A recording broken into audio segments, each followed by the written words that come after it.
Buenos días, muchachos. Como pudieron ver, supongo, ya les mandé hace rato su evaluación del examen. La verdad, para haber sido un examen para llevar, yo esperaba mejores resultados. En general, muchos, pues no sé, me decepcionaron, digamos. Voy a volver a abrir el examen con el sentido de que, revisemos algunas preguntas en las que se perdieron, porque recuerden que el objetivo de un examen no es fastidiarlos, sino verificar si están aprendiendo y obviamente, pues, seguir en el aprendizaje. Entonces, a modo de, digamos, forma general, si ustedes de aquí se dedicaran a la ciencia y su proyecto fuera y se presentan ante un público, les van a hacer preguntas. Y puede ser que muchas de las preguntas serían las que yo les puse. Entonces, si ustedes están estudiando Jatropha curcas y la pregunta es, ¿qué es eso? ¿Y en qué se suele usar? Y ustedes me dicen, es una planta y se usa su grano. Pues les voy a contestar como les puse en las observaciones. Wow, ¿neta?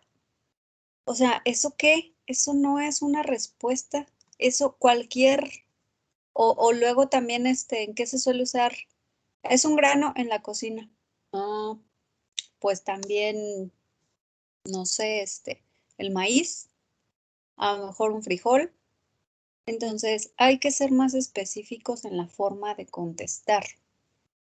Y aquí se me perdieron. ¿Qué es ECA1? Una enzima. Y entonces, de repente yo no sé dónde investigaron, que por cierto les dije que respuestas iguales les iba a bajar. Ah, ya no les bajé. De veras, ya les fue tan mal que ya ni les bajé. Pero sí tengo identificado perfectamente qué respuestas eran coincidentes con otros compañeros. Y justo en algunas era como, no sé de dónde lo sacaron o una persona inventó y se los pasó a otros. Porque me decían, ECA1 es, y ya, su definición. Y luego me decían que era inhibidor. ¿En serio? Esta es la enzima. Y luego, ¿qué es anti-ECA? Es la enzima convertidora de angiotensina. ¿En serio? O sea, estas dos al revés. El de arriba era el inhibidor y el de abajo era la enzima. Entonces, no tuvieron 5 minutos, tuvieron 14 horas, como para que si en el artículo no entendían bien, pues al menos investigarlo. Bueno, en esta, solamente para que quede claro, porque muchos la tuvieron mal. Obviamente la harina tenía bandas más fuertes porque era una molécula bien gigantesca, pero esta no me servía para el proceso. Necesitábamos el aislado proteico, es decir, los trocitos de proteína para que tuvieran ese efecto inhibidor. La totalidad de la proteína pues no lo iba a tener. Lo del IC50, hubo muchos que me echaron un buen rollo y no me contestaban nada. Entonces, ¿por qué estos valores tenían efecto de inhibición? Si eran los más bajos, pues justo por eso, porque si son bajos es mejor la inhibición. Eso significa que necesito un poco menos de la sustancia o el inhibidor para que haga el efecto. Entonces, esa era la respuesta. Echarme ahí un rollotote técnico, pues como que no.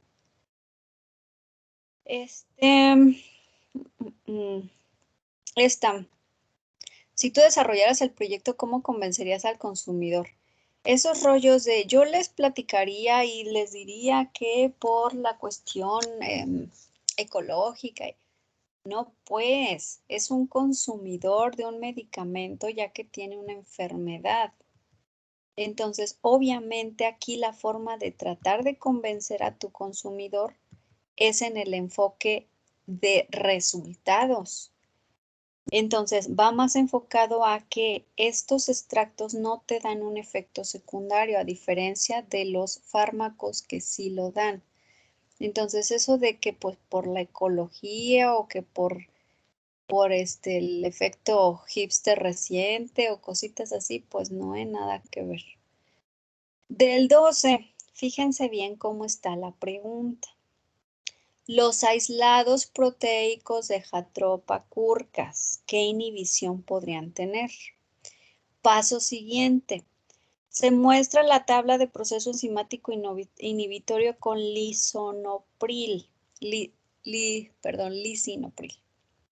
No tiene nada que ver este fármaco con Jatropha. Entonces, quien me contestó que porque la gráfica salía bla, bla, no tiene nada que ver. Esto es una cosa y esto es otra cosa. El fármaco tiene este efecto, el aislado proteico puede tener otro. Entonces, en este no estamos seguros, pero de acuerdo a la respuesta que me dieran y obviamente el complemento, el decirme por qué, es inhibición de tipo competitiva porque o de tipo no competitiva porque eso era lo que yo esperaba. Entonces, bueno, ahí tienen sus observaciones. Estos pues no hay mayor problema, eran datos numéricos que en general lo tuvieron bien, muchos tuvieron KI mal, despejaron mal, se les fue por ahí un signo raro. Y pues el IC50 obviamente no les di como una fórmula. Hay una, pero para eso se necesitan datos experimentales de un proceso secuencial. No lo tenemos, lo único que podríamos era suponerlo.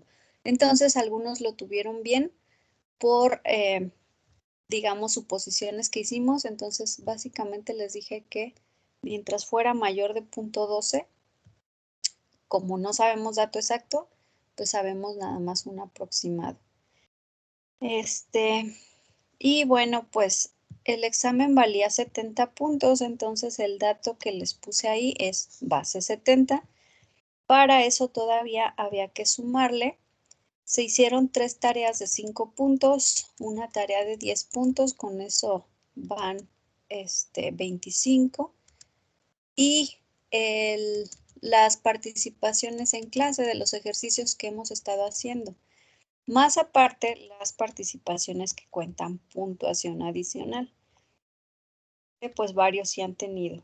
Por ahí hubo algunos que sí les bastante. La puntuación más alta que he tenido, que se tuvo esta unidad de participación fueron 7 puntos. Entonces 7 puntos extra, no, pues está de lujo. Les voy a dar entonces su calificación final de la unidad, ya con toda la sumatoria. Y para Raúl Alejandro es un 65, Ana Laura 57, Diana Michelle Arbizu 70, Annette 57, Benny 16, Emanuel 77, Pedro 82, Carla Andrea 80, Aline 71, Paloma 64, Antonio 83, Karen Paola 67, Garnica 47, Andy 83, el 90, Olaf 77, Baruch 74, Erika 54, Citlali 80, Ilse 78, Vale 81, Fanny 84, Susan 70, Tessa 57, Cindy 70, Denise 94, Cristian 93, Dulce María 89, Siri 83, Tarik 75, Adrián 83 y Francisco 82. En general no, las calificaciones no son tan malas, son buenas. Hubo uno que otro reprobado, pero, repito, aquí mi decepción era un examen para llevar. Tenían muchísimo tiempo de haber analizado bien. Y pues no sé, algunos incluso me dio la impresión de que lo estaban haciendo 10 minutos antes porque incluso se quedaron a la mitad. no lo concluyeron. Entonces, pues hay que cuidar su tiempo y hay que analizar bien lo que hay que hacer con respecto al tiempo que tenemos. Atsiri, te escucho. Maestra, ¿podría repetir mi calificación? Es que su audio se cortó. Sí, maestra, a mí también, por favor, también se me cortó. A ver, ahorita me van diciendo o levanten la mano para saber quién no escuchó y volvérselas a repetir. Atsiri fue 83. Cristian, 93. Michelle, 90.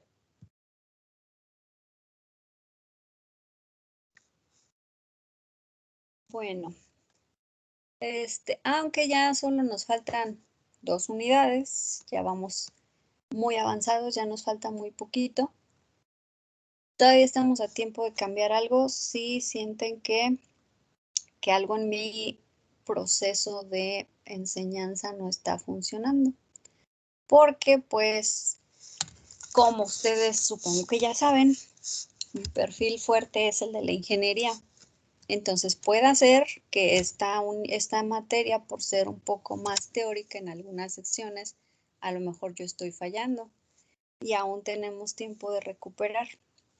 Entonces, porfa, acepto comentarios. Si hay algo en que podríamos mejorar para que a ustedes les quedara más claro, porque la verdad es que yo sigo sin convencerme. No sé, me da la impresión de que no están aprendiendo, de que no les interesa mucho, de que andan medios perdidos. Entonces, pues obviamente ustedes tienen que hacer su parte, puesto que si hay altas calificaciones, eso significa que hay gente que sí está avanzando bien, pero también tenemos muy bajas. Entonces, si hay algo que yo pueda hacer para mejorar, créanme que lo voy a hacer. Por lo tanto, los escucho.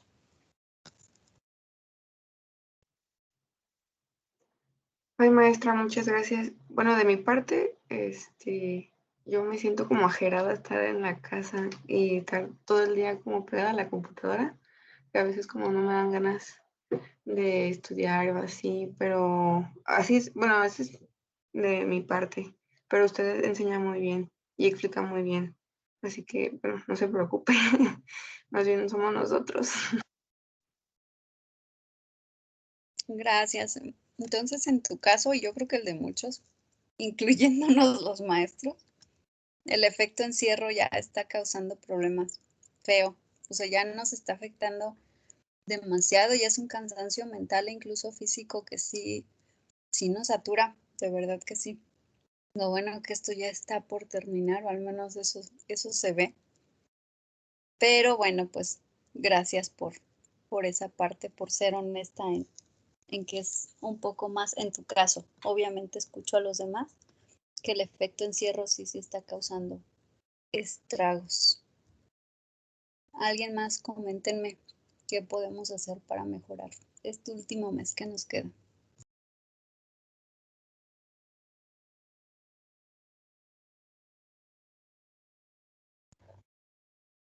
Pues no sé, yo estoy de acuerdo con Arbizu que a veces digo, sí, sí, ahorita ni la maestra explica bien, ahorita checo la grabación y ya la agarro y pues ya la checo y me salen más dudas y luego como que no me animo a preguntar o así. Pero pues yo creo que ya es más problema mío que de su forma de enseñar.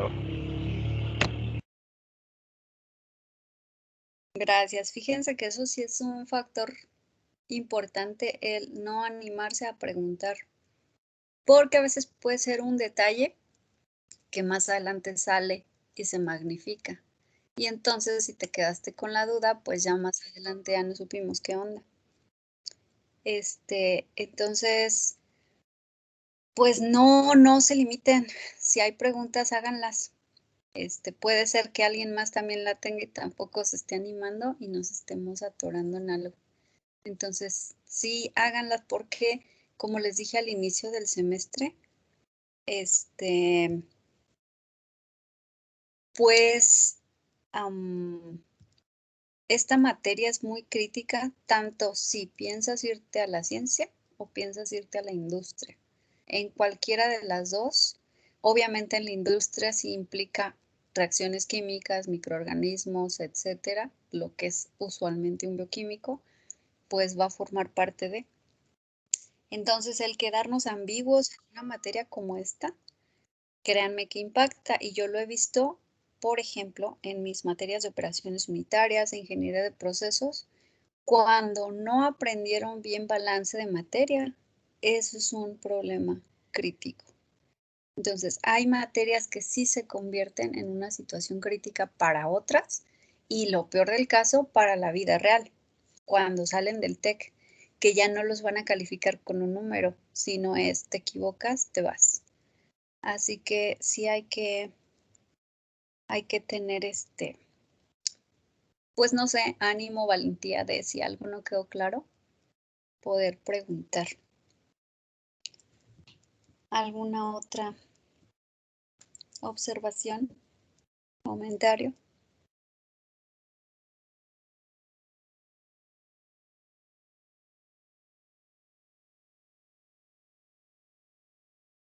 Bueno, por acá en el chat me dicen que me evaluaron bien. Muchas gracias.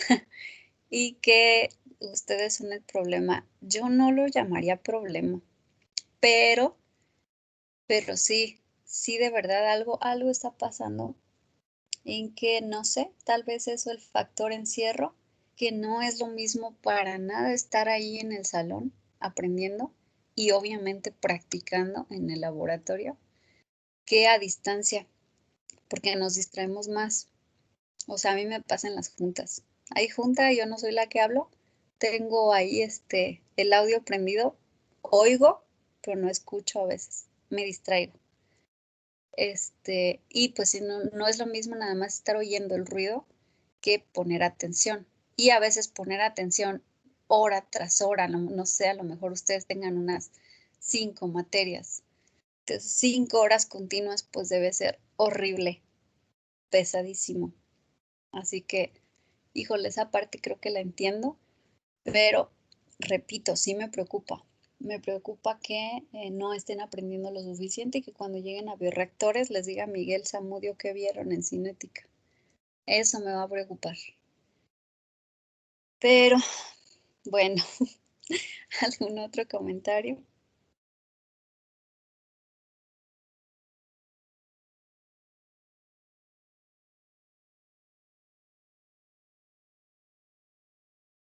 Maestra, yo no tengo comentarios, pero tengo dudas sobre mi calificación. ¿Tienes duda que no escuchaste o tienes duda para aclarar? Sí, para aclarar. Entonces espérenme al final. Terminamos pronto hoy la clase. Para todos los que quieran revisar con detenimiento los números, lo checamos. Bueno, vamos entonces a empezar con la siguiente unidad, pero solo vamos a ver un poquitito para tener tiempo justamente de revisión para todos los que quieran checar. Por cierto, numéricamente para que hagan sus cuentas, porque igual y yo también, como no me gusta casi usar la calculadora, pues todas las cuentas simples las saco mentales. Entonces, la sumatoria del examen la hice mental, pude haberme equivocado, revisen. Todas las preguntas desde la 1 hasta la 12 valen 4 puntos. La 13 vale 2 puntos la gráfica de Michaelis y 2 puntos la linearización. De la 14 vale 2 puntos cada reactivo, es decir, la Bmax, la Km y la Kcad y la eficiencia, 2 cada uno. Y de la última igual, 2 cada uno. Tipo de inhibición 2 y cada uno de los cálculos 2. Entonces verifiquen si sí cuadra la sumatoria con lo que les puse. En las teóricas, digamos, en las de primeras, de la 1 a la 12, si les puse mal, es mal. Pero si les puse alguna observación como incompleto, como no muy convincente, vale medio punto. Sí, o sea, no está anulada por completo, sino vale la mitad. Hubo algunas observaciones que casi ahí me eché una explicación. De esas algunas sí estás mal y te estoy explicando por qué está mal y por qué me tomé el tiempo de explicarte. Y algunas sí es como, bueno, no está tan mal, pero a lo mejor falló en tal cosa. Entonces, casi todas las de observaciones valen medio. Para que chequen y ya también ahorita al final podamos verificar si alguno, su sumatoria no estuvo bien, lo verificamos. Bueno, vamos unidad número 5. Seguimos con las cinéticas, pero ahora sí nos vamos a meter a la biológica, es decir, a la microbiana. Como ustedes se supone, y para no hacer suposiciones, ¿ya llevaron o están llevando microbiología?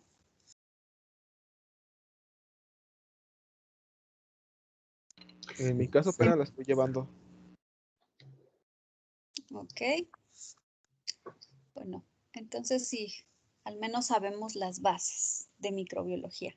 Es decir, el decir microorganismo sabemos a qué me refiero.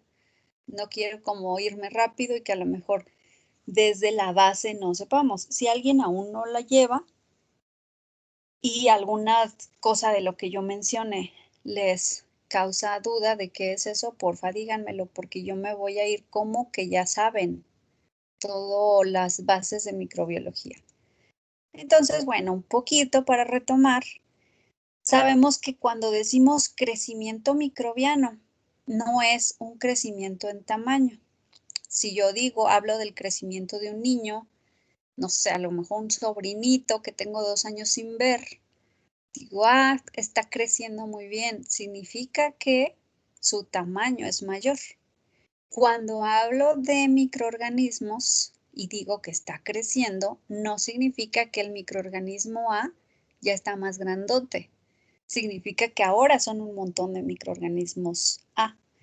Entonces, esto es sinónimo de multiplicación y se refiere al incremento del número de células. Este crecimiento en la mayoría de los microorganismos procariotas ocurre por fisión binaria, es decir, de una célula se parte y se forman 2. Esto, por ejemplo, para bacterias. Para levaduras no es una partición así, sino es con una levadura hija, pero a final de cuentas de una también se hacen 2. Entonces, usualmente es una duplicación celular. Durante este ciclo de división, todos los componentes estructurales de la célula se duplican y eso es lo genial.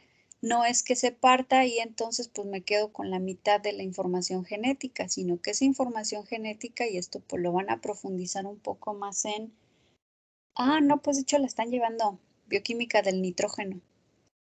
Entonces en bioquímica del nitrógeno ya se analiza más todo este proceso en donde el ADN, en este caso que es de bacteria, que es circular, pues se separa en 2 y una vez que ya tenemos en esa célula el paquete completo de 2, entonces sí se parte. Antes no se puede partir en este momento porque no tendríamos cómo dividir la información genética, que es la parte más importante.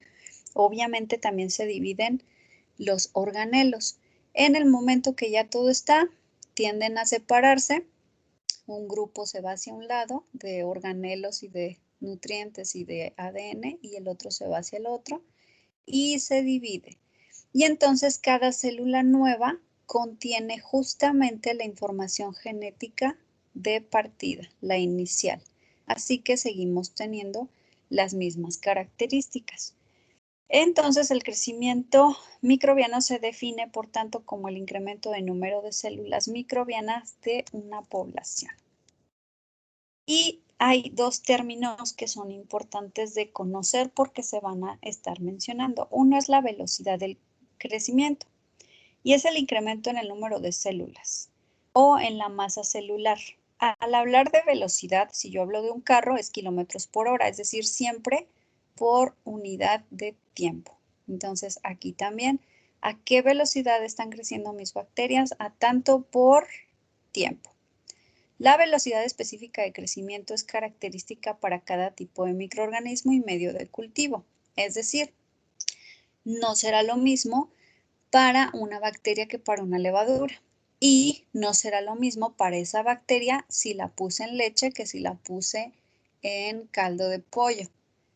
Ahorita pues me estoy yendo a la cocina, pero obviamente no va a ser lo mismo que lo haya puesto en un medio de cultivo YPD o que lo haya puesto en un medio de cultivo en un agar-agar.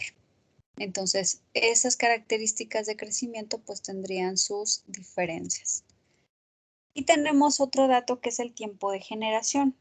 Esto es como si volteáramos un poco el dato de velocidad de crecimiento, porque aquí es el tiempo que se requiere para que se duplique la cantidad de células. Aquí lo vemos como muy puntual. A partir de una se formen dos.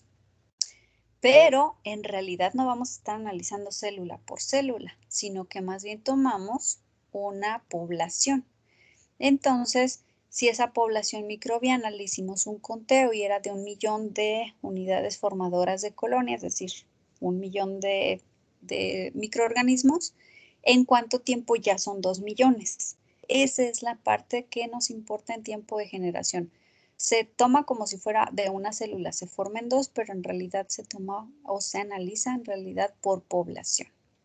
Este tiempo va a variar con los microorganismos y las condiciones ambientales. Uno muy crítico es la temperatura, cosa que nosotros como bioquímicos justo la usamos para bloquear esto, porque pues metemos al refri los alimentos y con ese bajo de temperatura hacemos que el tiempo de generación se haga más largo, es decir, que mi alimento dure mucho más tiempo sin estar contaminado. Entonces lo podemos usar a nuestro favor o lo podemos usar también, bueno, a favor del microorganismo para que crezca más rápido o en contra del microorganismo para que el producto nos dure más sin contaminación. Entonces, ¿estas dos están relacionadas? Sí, pero hay que analizarlas por separado. Por un lado es la velocidad en que se están creciendo, por otro lado el tiempo de generación es justo el tiempo que necesito para que se duplique. Y esto también seguramente lo vieron en microbiología, las fases de crecimiento microbiano. Tú inoculas una cantidad de microorganismos en un cultivo, vaya. Y esa inoculación pues va a partir de un punto, nunca de cero, porque no puedes inocular cero. En este caso pues aplica la materia, no se crea ni se destruye, no puedes obtener células de la nada. Entonces, tiene que partir de un dato. Usualmente, mientras la tienes en latencia, por ejemplo, en el ultracongelador de laboratorio, antes de poderla inocular, pues en ese momento están sin crecer. Entonces, se mantiene esa concentración. Pero en el momento que le das las condiciones, por ejemplo, nutrientes, temperatura, obviamente humedad, agua, medio de cultivo, etcétera, entonces comienza el proceso de crecimiento y esta es la parte exponencial. Para algunos procesos bioquímicos, esta parte es la más importante. Para otros es la que sigue, la estacionaria. Y una vez que se acabaron los nutrientes, ya no hay espacio suficiente, llega esta curva en donde empiezan a morir. Obviamente, tanto en el exponencial como en la estacionaria va a haber células muertas. En la estacionaria, usualmente si se mueren dos, pues se generan dos más y se mantiene estable, pero no significa que esas 1000 que había siguen siendo las mismas 1000. Algunas ya llegaron a la senescencia, es decir, ya son viejitas, mueren y todavía se están generando nuevas. Por eso más o menos se queda estable. Pero una vez que llega la muerte, entonces sí empiezan a morir muchas. Y aquí, si estamos pensando en un proceso industrial, por ejemplo, no debemos dejarlas llegar a este punto, porque usualmente microorganismos de aquí los vamos a inocular en un nuevo bioreactor, es decir, le vamos a volver a poner las condiciones de temperatura, nutrientes, humedad, medio, agitación, presión, lo que necesiten para volver a comenzar.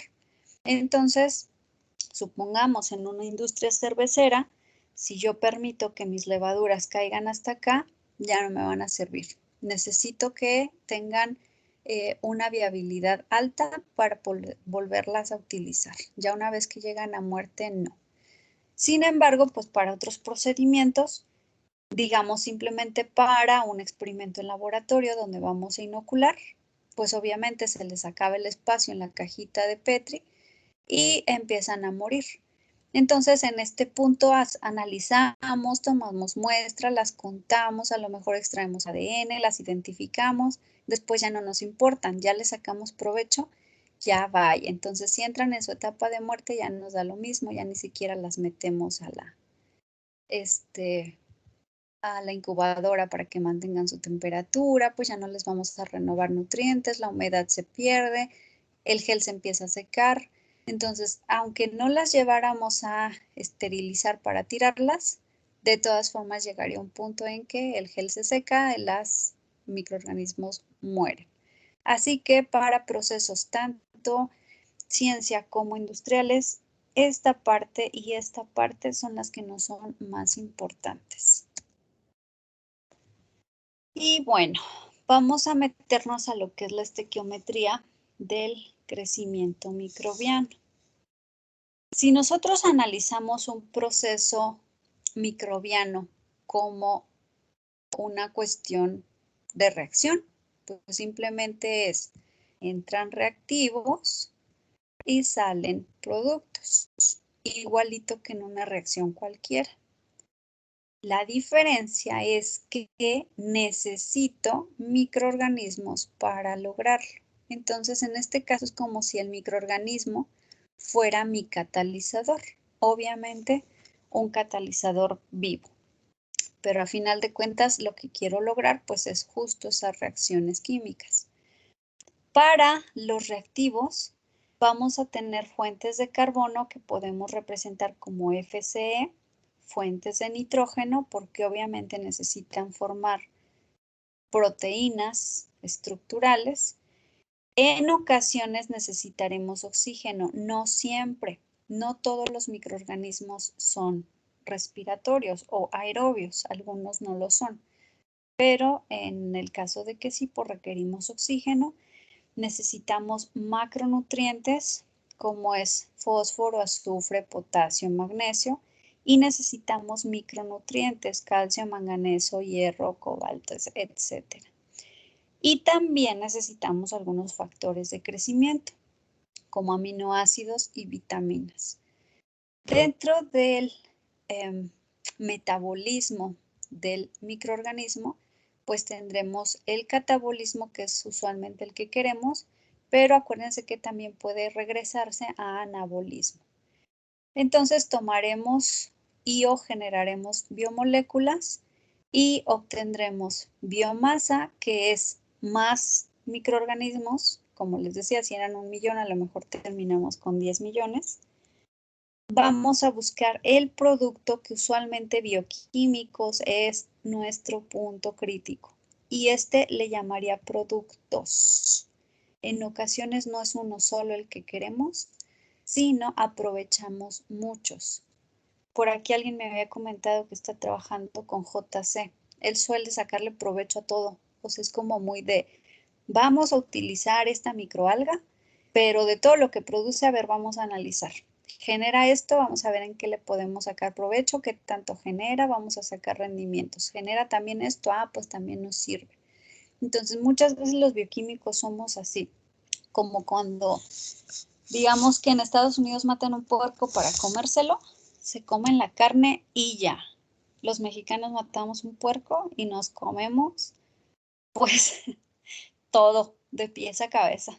Las patitas, la cabeza, pal pozole, ¿verdad? Y que los cueritos, bueno, todo, hasta la sangre para hacer la soricua.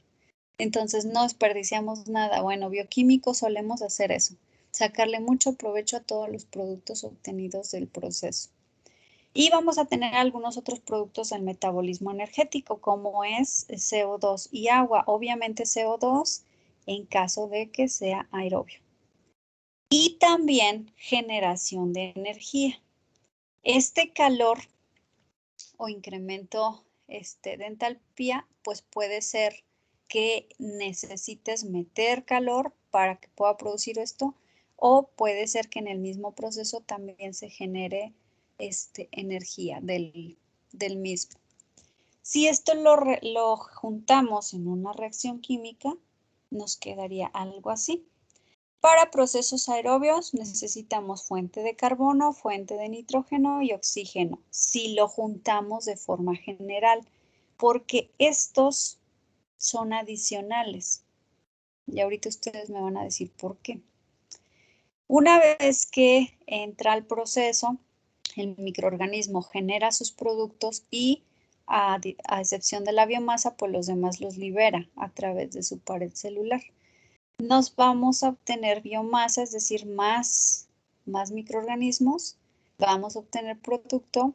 Para el aerobio vamos a obtener CO2, agua y energía. Para los anaerobios solo quitamos oxígeno y CO2. Lo demás queda igual. Eso les digo como de forma ya representado en reacción. Ahora bien, ¿para qué necesito macronutrientes, micronutrientes y factores de crecimiento si no entran en la reacción?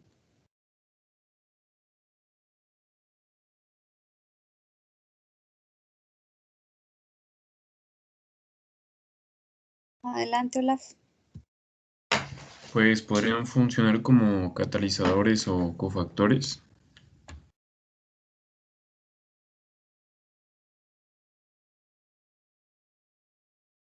Efectivamente, gracias. No podría prender el micro.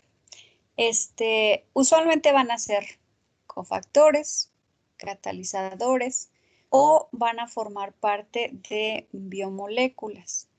Por ejemplo, el azufre. El azufre lo necesitamos para muchas de las proteínas, pero este azufre no va a formar parte principal, sino que a lo mejor de cada 1000 carbonos puede que haya 10 azufres. Entonces, por eso es que sí lo necesitamos, pero no formará parte de la reacción, porque aquí lo crítico es el carbono y el nitrógeno. El fósforo, pues obviamente ustedes recordarán la molécula, nuestra moneda energética, el famoso ATP. ¿Qué es el ATP?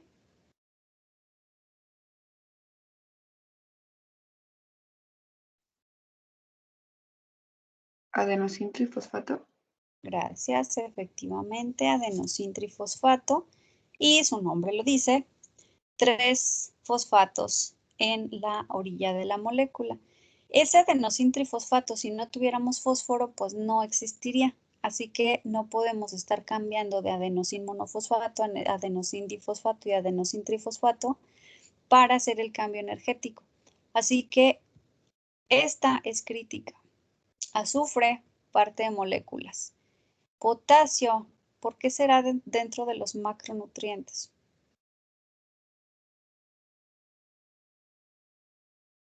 ¿Les suena algo los canales de potasio? Bueno, potasio, de hecho, por ahí pasa luego el que vende los plátanos, ¿no? Anunciando que el potasio, que para que no te den calambres. Pues sí, necesitamos formar canales de potasio en la pared celular para que pueda ingresar y salir iones. De tal forma que cuando no los tenemos, esos iones se nos acumulan y entonces nos generan los famosos calambres. Por lo tanto, es necesario tener suficiente potasio. Para el caso de los microorganismos, pues también necesitan sus canales de potasio para poder ingresar y sacar iones de la célula. Y magnesio también básicamente porque forma parte de proteínas. Y tenemos aquí los micronutrientes. No significa que sean más chiquitos que los de arriba. Si los analizamos en la tabla periódica, pues ahí se andan dando en tamaño. Pero es porque estos se necesitan en menor cantidad. No son tan críticos como estos. Estos sí me podrían generar un bloqueo en el proceso. Por ejemplo, fosfatos. Si no hay fósforo, no hay energía, no hay proceso. Así de simple. Pero si no hubiera calcio, el proceso continuaría. A lo mejor le haría falta un poco, pero continuaría. En el caso de humanos, sí necesitamos mucho más calcio, sobre todo en proceso de crecimiento, todo lo que es la niñez, pero ya de adultos ya no es tanto. Entonces, en microorganismos, pues no, el calcio no es crítico, estos sí son críticos. Y obviamente factores de crecimiento que usualmente serán aminoácidos y vitaminas, pues las vitaminas como cofactores, aminoácidos como eslabones para formar nuevas proteínas, tanto de tipo estructural como de tipo producto. Bueno, hasta aquí con digamos, la reacción química general de microorganismos. ¿Alguna pregunta? ¿Todo bien? Todo bien, maestra. Genial. Para podernos meter en rendimientos, cuando ya estamos haciendo reacciones con microorganismos, hay que sacar rendimientos. Para esto necesitamos analizar un factor que solemos llamar en química el carbono-mol. El C-mol o carbono-mol es la cantidad de compuestos químicos que contiene un átomo gramo de carbono. Suena revoltoso, pero vamos a analizar. Pensemos en el ácido oxálico. Tiene 2 carbonos, tiene 2 hidrógenos y tiene 4 oxígenos. Dividimos toda la molécula entre 2. ¿Por qué entre 2? Porque tiene 2 carbonos. Entonces, al dividir la molécula entre 2, cada una de ellas me queda un carbono, un hidrógeno y 2 oxígenos. Este sería el C-mol para el ácido oxálico. Y ese C-mol, pues lo sacamos su peso molecular, es decir, la sumatoria. Entonces, por cada carbono mol, mi peso en gramos sería de 45. Entonces, no es el peso molecular de la molécula general, es el peso del carbono mol, no solamente el carbono, sino sus acompañantes. Y es de 45. ¿Qué pasa aquí con el ácido fórmico? El que nos inyectan ahí las hormiguitas. Es un carbono, 2 hidrógenos, 2 oxígenos. Este no habría que dividirlo entre nada porque la molécula ya contiene un solo carbono. Entonces, el C-mol del ácido fórmico es la misma molécula. Como pueden ver, a diferencia del C-mol del ácido oxálico, tiene un hidrógeno de más, así que solamente se le suma un 1. Y el peso del C-mol del ácido fórmico es de 46 gramos por C-mol. Hagan de cuenta que es gramo-mol, pero le metemos C-mol y sería esa parte de la molécula si dividiéramos entre los carbonos que hay.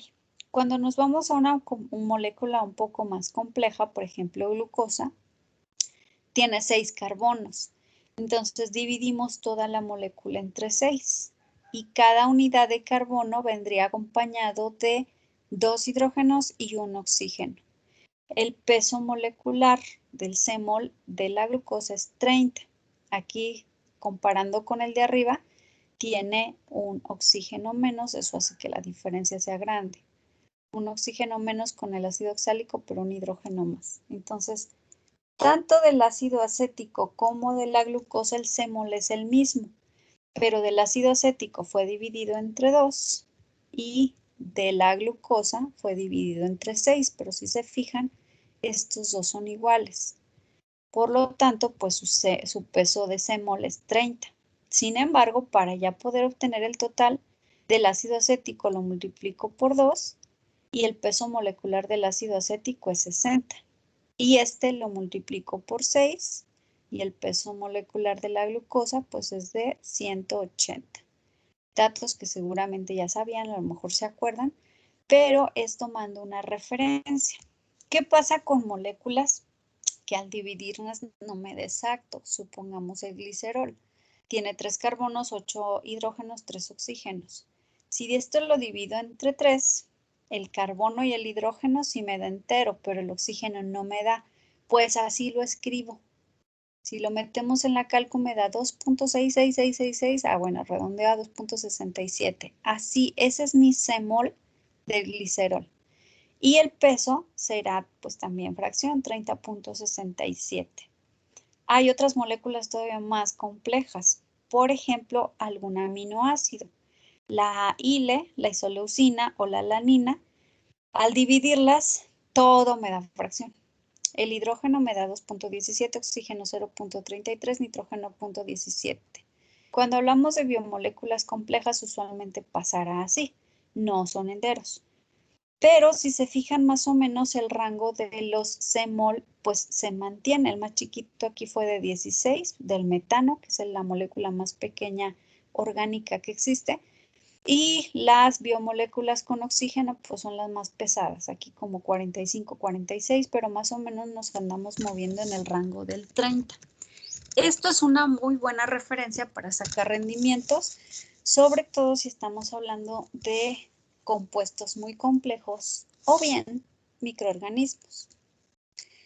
Los microorganismos sabemos que están compuestos con biomoléculas, por lo cual podríamos encontrar una fórmula C-mol para la biomasa.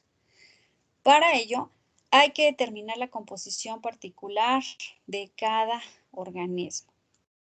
Pero, obviamente, para este punto ya se han estudiado un montón de microorganismos. Así que, si no puedes analizar tu microorganismo con el que estás trabajando, puedes buscar en bibliografía cuál es su composición. Y si de plano no lo encuentras y no tienes tiempo para hacerlo experimental, puedes tomar la composición estándar. Porque esta ya se ha analizado que a lo largo del cultivo usualmente no cambia y entre microorganismos es muy parecido. Entonces ese microorganismo estándar tiene esta composición. 46.5% y esto es peso entre peso de la solución de carbono.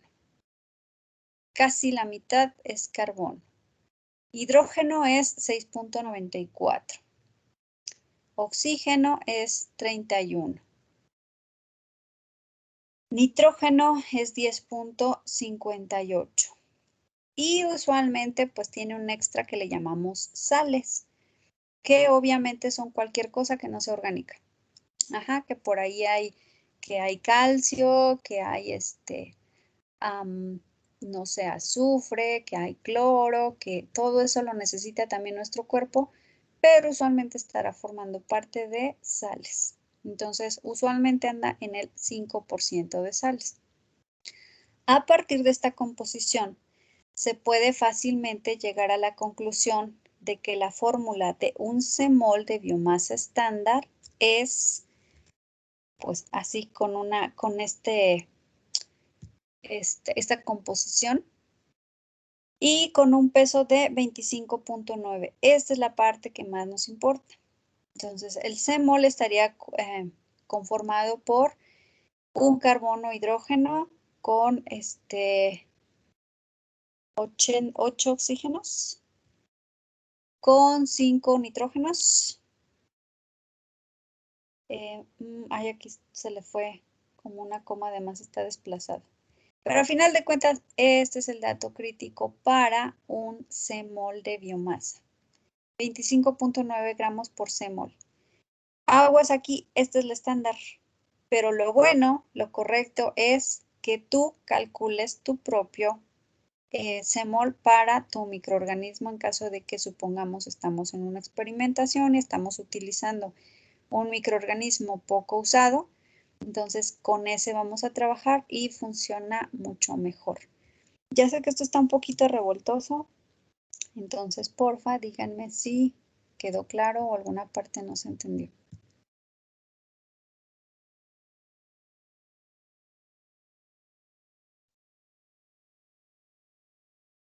Bueno, muy bien. El día de mañana hacemos un ejercicio para calcular el C-mol de un microorganismo que no sea un estándar. Y ya más o menos vamos viendo por si quedó alguna duda y se vaya aclarando. ¿Sale? Entonces, por ahorita los dejo para que si alguno tiene duda de su calificación, lo revisamos de una vez. Entonces, quien no tenga duda, pues listo, nos vemos el día de mañana. Acuérdense que por tiempo vamos a estar aprovechando los martes y los miércoles a las 10. Entonces, nos vemos mañana. Los que tengan duda, se quedan. Que tengan bonita tarde.